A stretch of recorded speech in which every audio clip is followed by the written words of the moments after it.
Assalamualaikum warahmatullahi wabarakatuh. Bismillahirrahmanirrahim. Nah, jadi dalam video ini kita mau membahas tentang kemakruhan tidur sebelum melaksanakan sholat isya atau kita ngobrol setelah sholat isya. Nah, kita ambil daripada kitab Kifayatul Akhyar yang dikarang oleh Imam Taqiyuddin Al-Hisni, dan kita pakai itu adalah cetakan Darul Kutub Islamiyah ya, halaman 87. Nah, dikatakan di dalam kitab Kifayatul Akhyar, kata Imam Taqiyuddin Al-Hisni, beliau berkata, mas'alatun, sebuah masalah, yukrahu, makruh apa an-naumu, tidur qabla sholatul isya, sebelum melaksanakan sholat isya.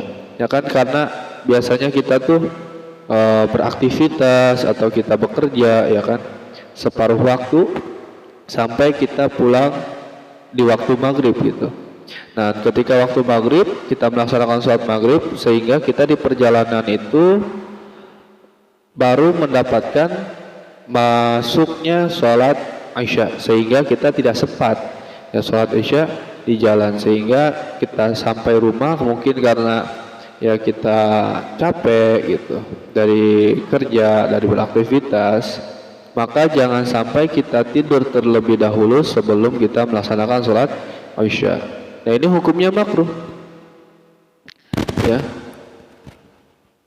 Apabila dia misalkannya nih dia tidur terus dia itu tahu kalau misalkannya dia tidur, nah dia itu bisa bangunnya waktu subuh. Nah, itu hukumnya bukan makruh lagi, bahkan bisa menjadi haram. Terus kata Imam Taqiyuddin Al-Hisni, wal hadisu ba'daha, dan juga ngobrol, bercakap-cakap setelah sholat isya, illa fi khairin, kecuali dalam masalah kebaikan. Jadi kalau misalkannya kita ngobrol setelah sholat isya, nah, ngobrolnya itu tentang masalah kebaikan. Seperti apa? Kamudzakharatil ilmi, seperti berdiskusi tentang masalah ilmu. Terus juga watartibi umurin ya'udu naf'uha ala dini wal khalqi. Terus juga kita menyusun perkara-perkara yang bermanfaat untuk agama kita atau untuk pribadi kita atau untuk sosial kita, itu tidak dipermasalahan. Terus juga hujjahnya mana? Dalilnya mana? Dalilnya itu adalah ucapan Abi Barzah Al-Aslami radhiyallahu an. Beliau berkata, Abi Barzah Al-Aslami, ada Nabi sallallahu alaihi wasallam kana yakrahu nauma qabla salatil isya. Sungguhnya Nabi Muhammad SAW itu memakruhkannya tidur qabla salatil isya, sebelum salat isya. Wal haditsa ba'daha, dan juga berdialog atau bercakap-cakap atau ngobrol yang tidak penting, yang tidak perlu setelah salat isya. Wala farqa bainal hadisi al makruh wal mubah. Dan di sini ngobrolnya itu enggak ada bedanya, pengen ngobrol perkara-perkara yang tidak disukai atau yang dibenci, atau perkara-perkara yang boleh-boleh saja. Dan kalau misalkan yang ngobrolnya perkara-perkara yang haram, pasti hukumnya haram ngobrolnya itu. Wal mana fi karahatin naum qablaha makhafatu istimrarihi ila khurujil waqti. Nah, maksud kemakruhan tidur sebelum sholat isya itu apa?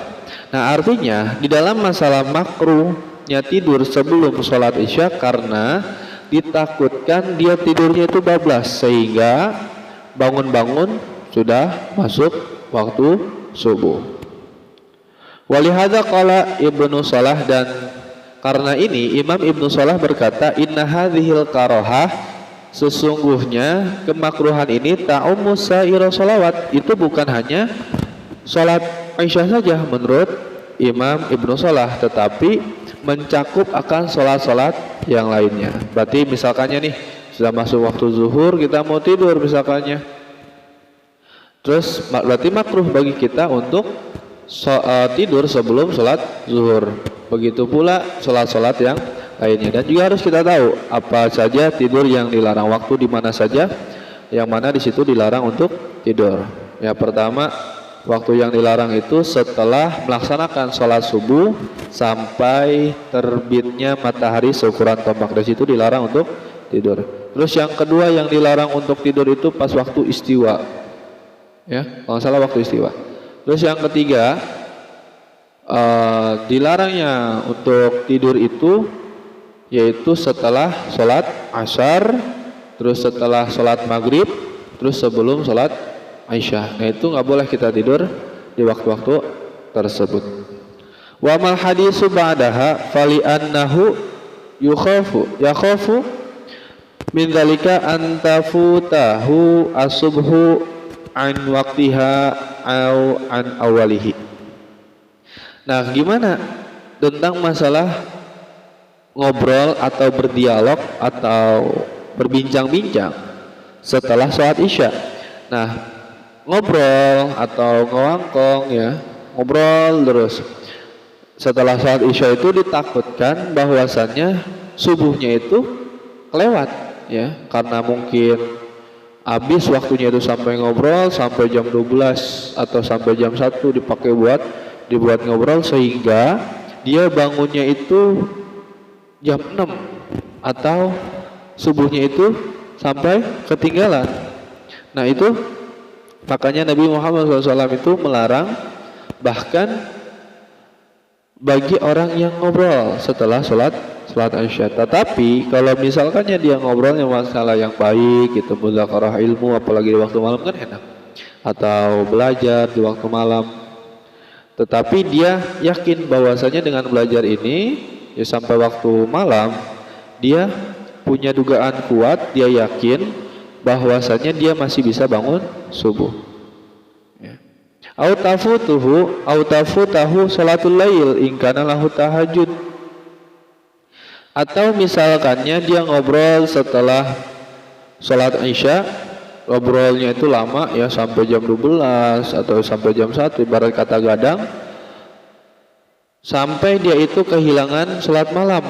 Kalau misalkannya dia itu suka tahajud, maka itu hukumnya makruh. Wakila, dan ada ulama mengatakan li anna sholata allati hiya afdalu takunu khatimata amalihi. Kenapa sih sholat itu setelah sholat Isya itu nggak boleh ngobrol ya, supaya karena sesungguhnya sholat itu adalah paling utama yang diharapkan itu sebagai penutup daripada aktivitasnya, lihtimali mautihi fi naumihi, karena mungkin saja ketika dia tidur itu dia meninggal. Nah, jadi pas selesai sholat Isya ya dianjurkan itu supaya bergegas tidur. Di antaranya tadi ya hikmahnya itu supaya subuhnya enggak kesiangan, atau bisa bangun tahajud, atau